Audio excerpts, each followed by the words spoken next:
Chapter 27. Bestowal of Initiation and Grace.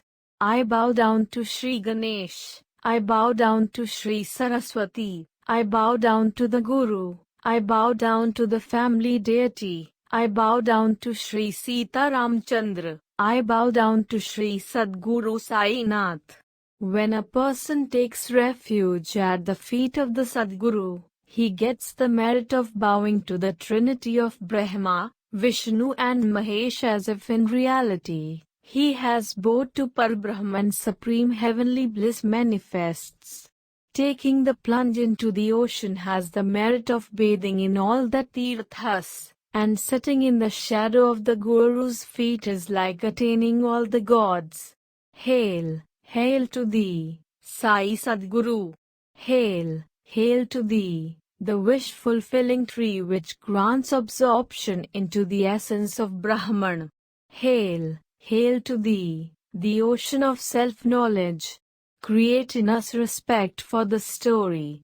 May the devotees enjoy the nectar of your story as the chatak, bird, savors the raindrops from the clouds.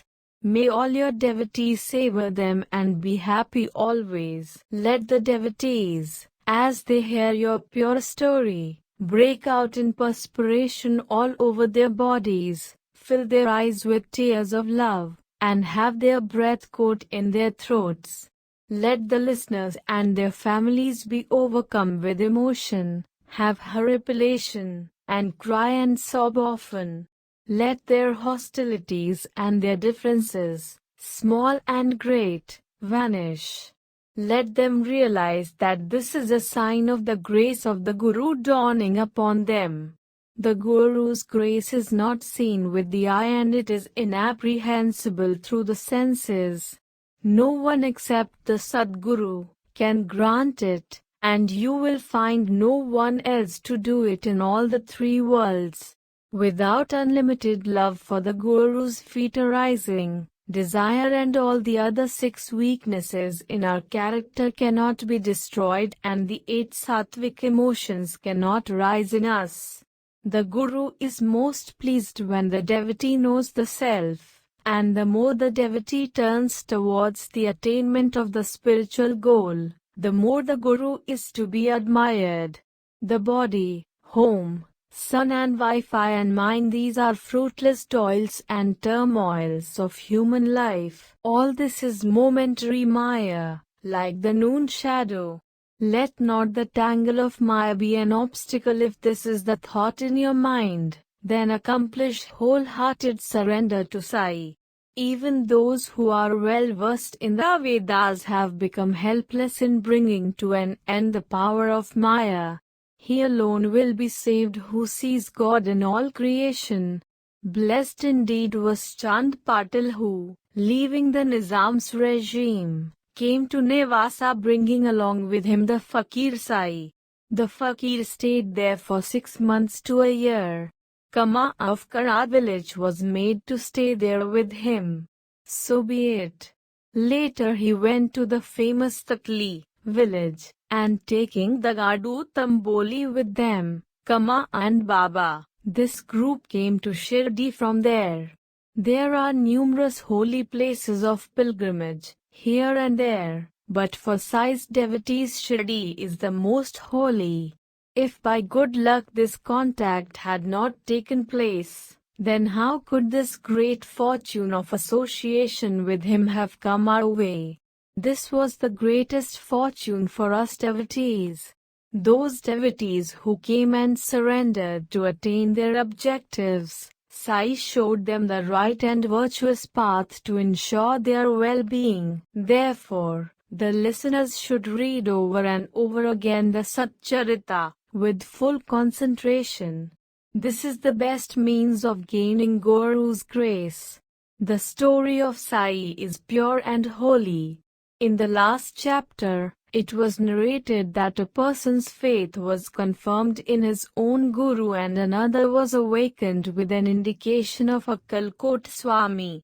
One man was prevented from committing suicide and given a new lease of life by a unique method.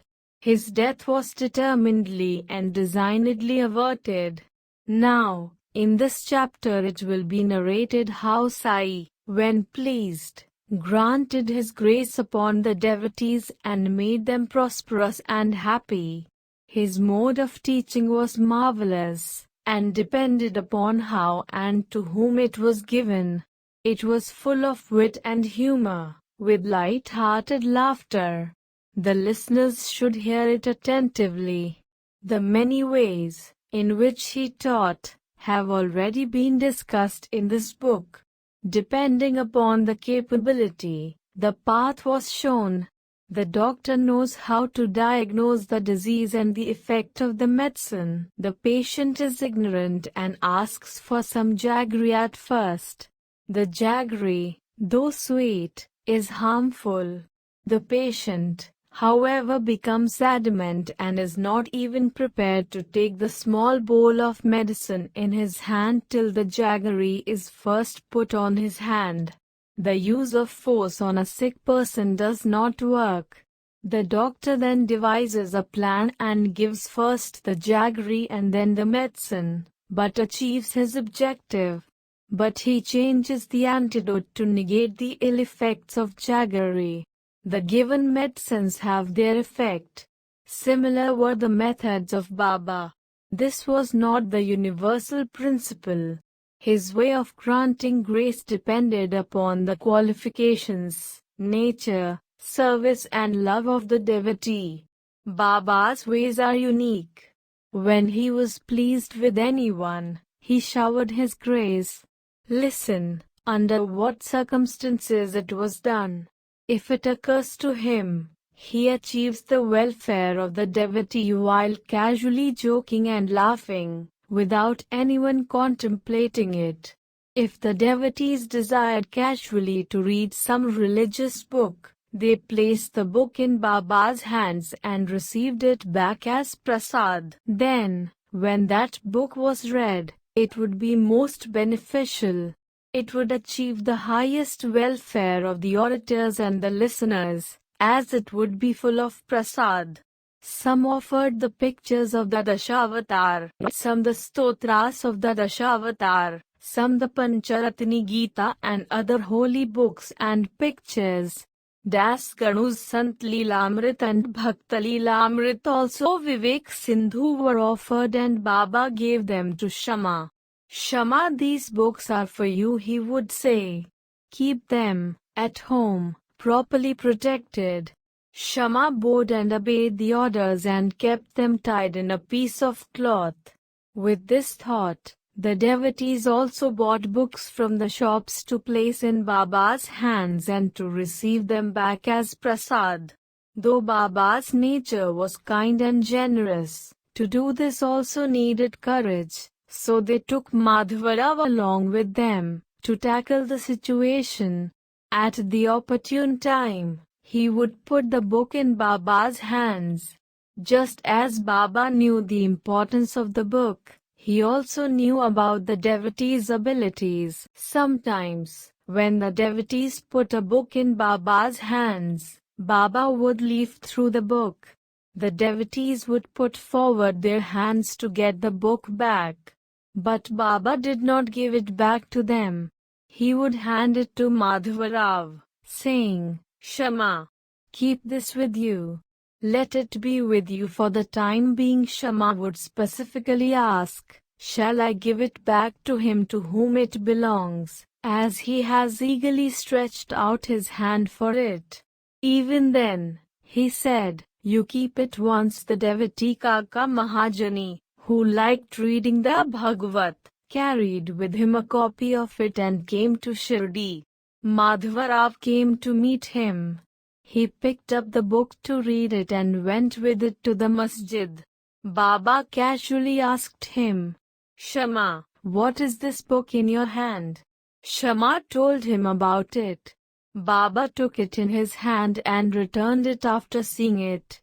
The same book, the same copy, the same Nath Bhagavat was earlier given to Mahajani as the prasad from Shri's hands.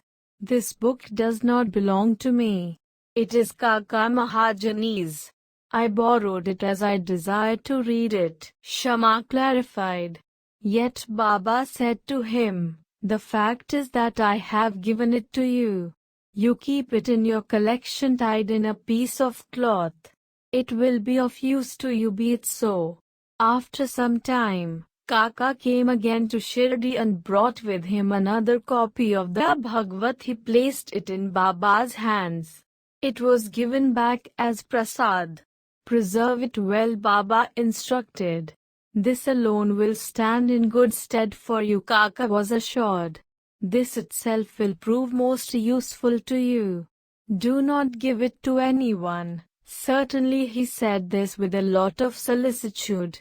Kaka bowed with love. Baba himself had fulfilled all desires and was least interested in any article. What need did he have to collect, as he was divinity personified in his conduct?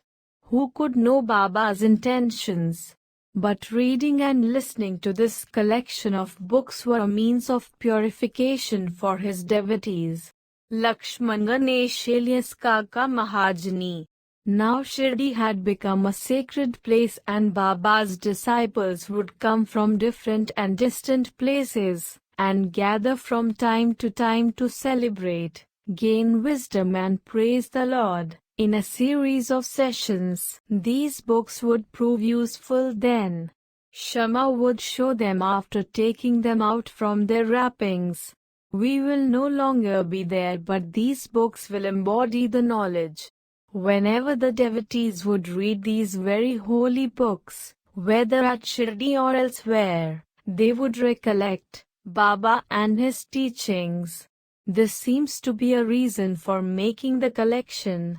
Whether it be the Ramayana or the Bhagavad or any other book dealing with spiritual matters, or reading the life stories of Ram, Krishna and others, it is only Sai who comes before the mind's eye. It seems as if Sai himself is playing the part of the great characters in these books, and the narrator and the listeners see Sai's image before them every time. According to the Shastras, if a book is offered to the Guru or given as a gift to a Brahmin, therein lies the welfare of the donor. Was this a simple purpose for which Baba had assigned the work to Shama, with the words, "You take this book home and keep it protected, wrapped in cloth"? Just as Shama was an ardent devotee, so was Baba's love for him. A desire, therefore, arose in Baba to put him to some regular practice for his spiritual progress. So, see what he did. Though Shama had no inclination, yet he was favored and graced. Listen under what circumstances it was done. One day, in the masjid, there was a Ramdasi Bua. It was his regular practice to read the Ramayana early morning, after doing his ablutions, taking his bath and doing the Sandhya. After applying the sacred ashes and wearing ochre robes, he sat at a fixed place to read. He read the Vishnu Sahasranama and Adhyatma Ramayana thereafter. He read these books often and often, and it continued with full faith. In this way, after quite a long time had passed and the opportune time for Madhavarao had come, something occurred to Sai Samartha. Listen to that story. Madhavarao's services had borne fruit. It was time now to put him into some regular practice and give him some prasad of the path of devotion, so that he would get relief in the worldly life. When Baba thought like this, he called the Ramdasi near him and said, "I have a shooting pain in my stomach. It is as if the intestines are tearing apart. Go. This pain in the stomach is not abating. Quickly bring some senna pods. Unless I take some small quantity, this vexing ache will not stop." The simple Ramdasi was a loving devotee. He put a mark in the book and set it aside. He went running to the market in obedience to Baba's command. No sooner had the Ramdasi come down the steps, see what Baba did. He got up from his seat immediately and went near the books. There amongst other religious books was the book on Vishnu Sahasranama. He picked it up, took it in his hands and returned to his seat, and said, Shama, you know this pothi. See, it is very beneficial. Therefore, I am giving it to you. You should read it. Once I suffered intensely. My heart began to palpitate. I was restless and I had no hope for myself. Shama, what can I tell you of that experience? How that book proved useful. This life was saved by it. I hugged it to my heart for a while and immediately felt relief. It seemed as if Allah Himself had come down and this life was saved by it. Therefore, Shama, take it with you. Read it gradually. Every day, take 1 or 2 words. It will give you great joy. Shama said, I do not want it. The Ramdasi will be furious with me and he will say that I have behind his back done this wrong. As it is, he is half crazy, irascible, ill-tempered and ever complaining. Why, unnecessarily, pick up this quarrel with him? I do not want this annoyance. Besides, the pothi is in Sanskrit. My speech is crude and rustic. My tongue cannot twist round these joined words. I cannot pronounce them clearly, seeing all Baba's actions. Shama thought that Baba wanted to set him up against the Ramdasi, but he had no idea of Baba's heartfelt concern for him. My Shama may be mad, but I am fond of him. He has an unusual affection towards me. I am greatly concerned about him. I will tie the necklace of this Vishnu Sahasranama around his neck with my hands and free him from the miseries of the worldly existence by giving him a fondness for reciting it. God's name can break down mountains of sin. The Lord's name breaks the shackles of the body. God's name pulls out crores of ill desires from their roots. God's name humbles the pride of death and ends the cycle of birth and death. I want Shama to be interested in this treasure of the Sahasranama.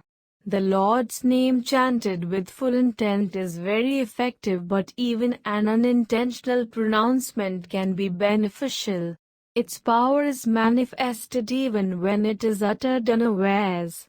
For the purification of the inner self there is not another simpler means than chanting the Lord's name. The Lord's name is the adornment of the tongue. The Lord's name sustains spirituality. It is not necessary to have a bath to say the Lord's name. Taking the Lord's name is not regulated by the rules of the Shastras. The Lord's name destroys all sins. The Lord's name is always pure. The continuous chanting of my name itself will ferry you across the ocean of existence. No other means are necessary to achieve salvation. Whoever frequently repeats my name, his sins will be burnt. I consider him more virtuous than the virtuous, who constantly hums my name. This was Baba's inner motive and he acted accordingly. Even though Shama refused, Baba slipped it into his pocket. Shama's ancestors must have indeed performed good deeds, the fruits of which he received in this blessing. This pure Sahasranama was sure to remove his worldly afflictions. All other religious performances have to be done as per the rules laid down in the Shastras. But the Lord's name can be chanted continuously at any time. It has no limitations on account of the day being a holiday or the time being the evening worship of Shiva. There is not another simple method to adopt. In the same way, Eknath forced this Sahasranama on his neighbor and thrust him on the virtuous path. Holy scriptures were read daily at Nath's house. But this neighbor, though a Brahmin, remained unclean and did not perform the Sandhya. He indulged in evil actions. He never listened to the reading of the scriptures, as this wicked person did not even step into Nath's vada. Nath himself took pity on him and called him over to his house. Though he is born in a high caste, his life is being wasted. Knowing this sensitive issue, Nath felt great pity. How can this be averted? He thought. Therefore, even though he refused, Nath made him commit to memory with proper enunciation the Sahasranama, one shloka at a time, and thus uplifted him. The reading and study of this Sahasranama is a broad open way of purifying the mind and is of ancient origin, which was Baba's reason for forcing it on Shama. That Ramadasi returned soon, bringing the Senapod's medicine. Anna, who was a mischief maker like Narad, was standing nearby and described, in detail, what had happened. The Ramdasi was, as it is, ill-tempered. Moreover, there was Narad's intervention. Then who would be able to describe in apt words the uncommon incident? The Ramdasi was always a doubting Thomas, and he had suspicions about Madhvarao. He said, he made Baba the intermediary to snatch away my book. The Senapods were forgotten. He launched a vicious verbal attack on Madhvarao. His violent anger was uncontrollable and he showered a lot of abusive language on him. The stomachache was just a pretext. It was you who instigated Baba. You had an eye on my book. I will not tolerate it. I am a fearless Ramdasi, as my name itself suggests. If you do not return the book without creating any problems, I will dash my head in front of you and scatter my blood profusely. You coveted my book, planned out this insidious drama, and putting the whole blame on Baba, kept yourself aloof. Madhvarao tried his best to make him understand, but the Ramdasi would not be pacified. Then listen to what Madhvarao said very calmly. Do not falsely accuse me of being deceitful. Why are you fussing so much about that book of yours? It is not a rarity. Is your book decorated with gold and studded with gems? If you don't have faith in Baba, despicable is your existence. Seeing the Ramdasi's insistence, Baba very sweetly said to him, "Oh, Ramdasi, what is the problem? Why are you unnecessarily distressed? Is not Shama our lad? Why do you quarrel loudly and vehemently, for no reason, creating a scene? Why are you always ready to fight? Can you not speak soft and sweet words? Though you read these books regularly, your mind is still impure. Every day you read the Adhyatma Ramayana and recite the Sahasranama, yet you have not discarded your passions which are uncontrolled. And you call yourself a Ramdasi. What kind of a Ramdasi are you? You should be absolutely detached, but you are not able to overcome your intense desire to possess the book. What name can be given for this behavior? A true Ramdasi should have no attachment but look at the young and old with equality. You are harboring enmity for this boy and coming to blows for this book.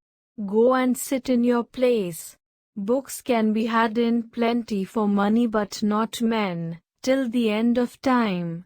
Remember this well. Shama has no knowledge about the worth of your book. I picked it up on my own and gave it to him myself. You know the book by heart. I thought of giving it to Shama, who will read it, repeatedly recite it and obtain the utmost benefit. How captivating were the words, sweet and full of compassion, as also soothing and blissfully serene. They were nonpareil. Ramdasi realized the situation. Yet he said to Madhvarav, red with anger, "Instead of this book, I will take Panchratni Gita from you. I am telling you clearly now." Madhvarav was pleased that the Ramdasi was pacified. "Why one? I will give you 10 copies of the Gita instead." "Be it so." The dispute was thus resolved. The Gita was accepted as security. But why did a man unacquainted with the deity in the Gita demand it? One who constantly read the Adhyatma Ramayana in front of Sai. Why should that Ramdasi be rude to Baba and quarrel right in front of him? How can I say that? Who should be blamed and why?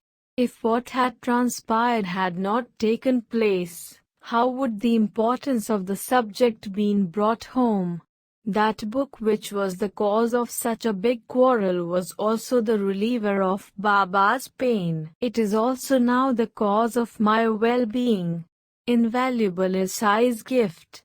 If this great effort had not been made, Madhvarav would not have had faith in it. Truly, he would not have been able to pronounce the words nor been able to recite it. This Sainath, how loving he was! A rare teacher of spirituality with pranks. No one could understand how and when he would practice this art. His ways were incomprehensible. Later on, Shama's faith was developed. Dikshit and Narke taught him to pronounce the words correctly, by repeating and conning them over and over again and to know their meanings. He learned the book by heart. Be it so. This conversation between Sai and Madhvarav is a clarification of Baba's pure and simple advice. It is full of great joy. Undoubtedly, it was a pleasing entertainment. Similarly, Baba greatly loved those who studied metaphysics. See how he showed that love when the opportunity arose. Once a parcel came for Jog at the Shirdi post office. In order to receive it, he hurriedly went there. He found it to contain the commentary of Lokmanya Tilak, named Gita Rahasya. Carrying it under his arm, he came for the darshan to the masjid. When bowing down his head to pay obeisance, the parcel also fell down at Baba's feet. Baba asked then, "Bapu Sahib, what and whose is this?" He opened the parcel in his presence, and explained about the book. He placed the parcel in Baba's hands with the book and Baba looked at it. Baba took it out from the parcel, and held it in his hands leafing through the pages. He took out 1 rupee from his pocket and placed it on the book with admiration. The book along with the rupee was handed over to Jog and he said, "Read it from the beginning to the end. You will be benefited." There are innumerable such stories of Baba's grace or grant of favor. But this book would be too lengthy. Therefore, I relate briefly, and only a few. Once it so happened in Shirdi that Dada Sahib Khaprade came and stayed with his whole family. He was steeped in Baba's love. Khaprade was not an ordinary man. He was very learned and a person of superior status. When he was near Sai, he stood with folded hands and with his head bowed very low at Baba's feet. He was thoroughly versed in the English language and was well known in the Council of State. He was an eloquent speaker, but before Sai he did not speak. Of the numerous devotees of Baba, there were none except Khaprade, Nulkaryo and Butti who remained silent before him. The rest of them talked with Baba, and some even argued with him, without the least fear and self-consciousness. But these 3 remained silent as if they had taken a vow. There was no question of their talking. Before Baba they did not even raise their heads. Their humility cannot be described. They listened to him also, meekly. Dada Sahib, who was able to expound Vidyaranya's Panchadshi to others, uttered not a single word as soon as he came to the masjid. The luster of the Vedas, however bright it may be, loses its brilliance in the presence of pure Brahman. Sai was the embodiment of the brilliant Parabrahma, and learning is abashed before him. Khapra they stayed for 4 months, but his wife stayed on for 7 months. Both of them experienced a new joy each day. His wife was very devout and had immense love for Sai. Every day she would bring Naivedya to masjid with her own hands. Until Maharaj did not accept the Naivedya, the lady remained hungry. After he had eaten, she would eat, be it whatsoever. An occasion arose for Baba, who was very loving to his devotees, to show an easy and pure path, seeing the lady's unstinted faith. Different saints have different ways. Baba's were absolutely novel. He granted grace or favors in a playful, humorous manner which left a firm impression.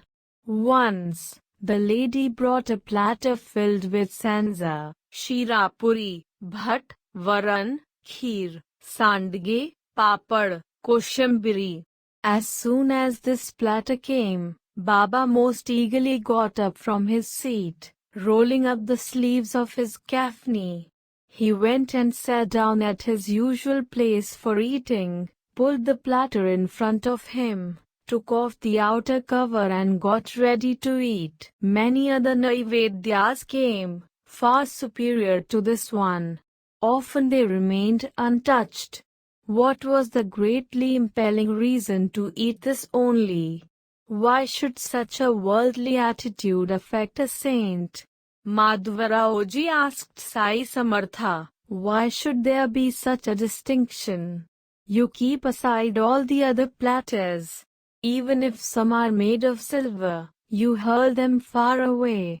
But, only when this lady's platter came, you got up immediately and started eating. This is surprising. Why is her food so delicious? Deva, this is a great mystery to us. There is some stratagem of yours here. Why should you have such likes and dislikes? Baba said, what can I say about the surpassing quality of this food? In her earlier birth, this lady was a very fat cow belonging to a merchant, yielding much milk. Then, she disappeared and took birth in a gardener's family. Later she was reborn in a Kshatriya family and got married to a merchant. Then, she was born in a Brahmin family. I saw her after a very long time. Let me take a few morsels of food she has offered with love, with contentment. After saying this, he did full justice to the meal, washed his hands and mouth, belched to show his satisfaction and resumed his seat. The lady did an obeisance and started gently pressing Sai's feet. Baba took the opportunity to give her some beneficial advice. While the lady pressed Baba's feet, he in turn pressed those hands which served him. Seeing this reciprocity of service between Deva and devotee, Shama joked about it. It is going on well, Deva. It is a pleasurable sight to see this reciprocal devotion.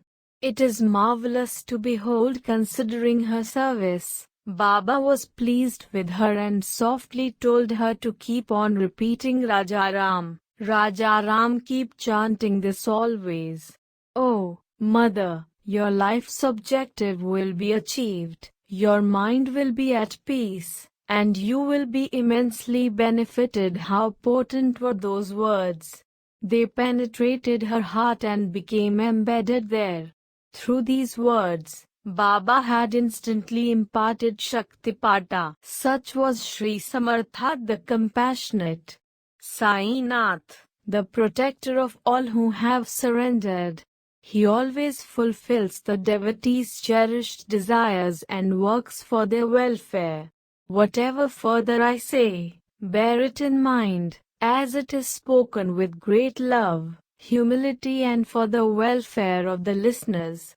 I make this request because of our close bond.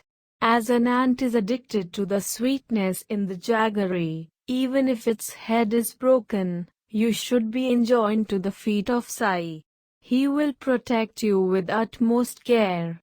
The Guru and the devotee are not separate, though they appear different or distinct. He who attempts to separate them forcefully is bound to be humiliated. Both are one and one cannot live without the other. If the Guru is imperfect, the disciple is the same. But for one who has learnt at the hands of an able Guru, the very thought of duality does not exist. The Guru lives in one place and his disciple at another. He who likes it thus, then their relationship is only for appearance's sake.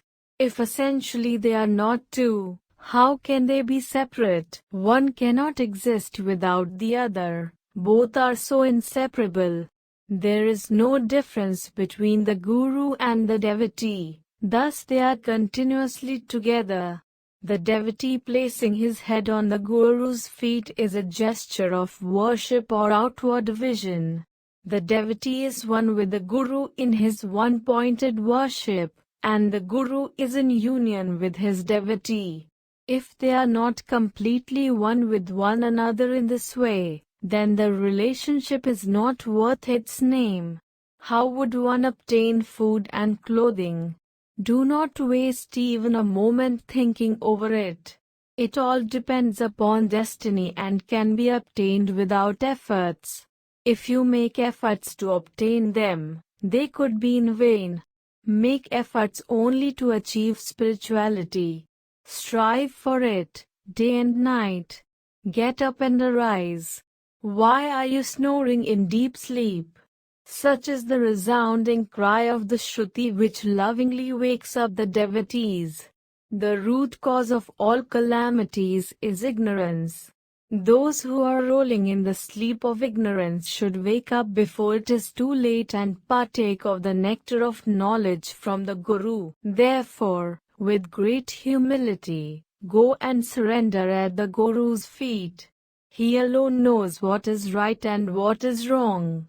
We are unknowing children. The Jiva, individual, is proud of its little knowledge. Shiva, God, who is all-knowing, is without ego. Only the Guru can reconcile the difference and show that they are one. Jiva is the Atma troubled by ignorance, while Shiva is the Atma troubled by Maya. Only the Samartha Guru is capable of eliminating the distinction between the two. Surrender the vacillating mind at Sai's feet. Then, he will be the doer of the actions that arise by his inspiration. Similarly, surrender the initiative and energy to act to Sai. Then behave according to his will. Know that Sai's power prevails everywhere. So leave all the burden on him, performing all your actions without pride. You will surely gain success.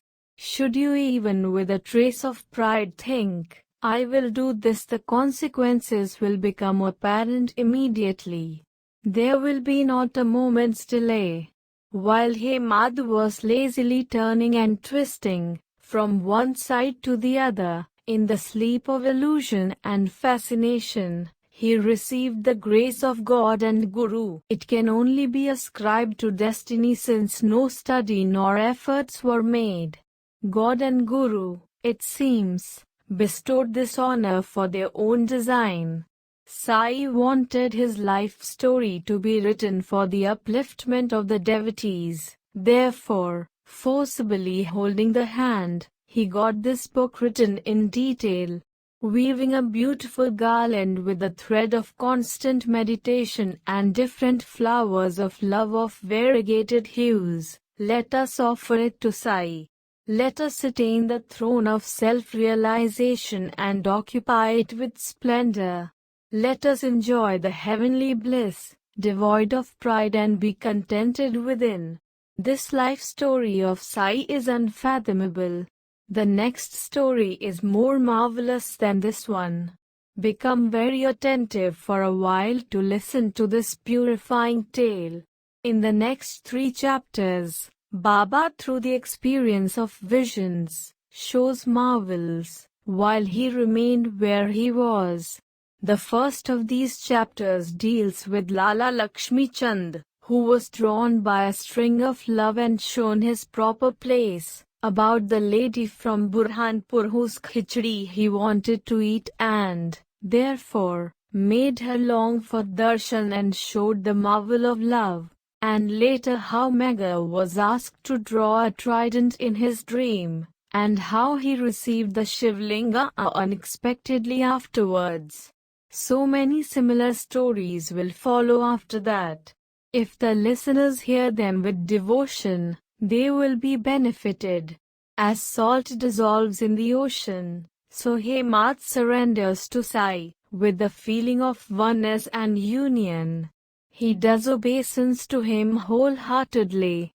Moreover, he lovingly pleads that he may think day and night of Sai, and that nothing else may enter his mind, which should be always alert. May the past life be obliterated and the future be annihilated. In this life, may he spend it at the Guru's feet. May there be well-being. This is the end of the 27th chapter of Sri Sai Samartha Satcharitra, written by the devotee Hemad Pant, impelled by saints and virtuous people, called bestowal of initiation and grace. This is offered to Sri Sadguru Sai Nath. May there be auspiciousness,